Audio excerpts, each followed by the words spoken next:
ছেলে জীবিত।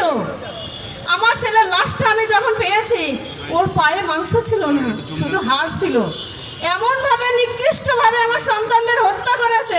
আমাদের সন্তান জন্ম দিতে কি কোনো কষ্ট হয় নাই? আমাদের সন্তান মানুষ করতে কি কোনো কষ্ট হয় নাই?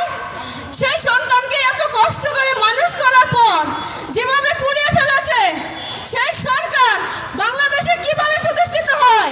সেই আওয়ামী লীগ কিভাবে প্রতিষ্ঠিত হতে চায়? আর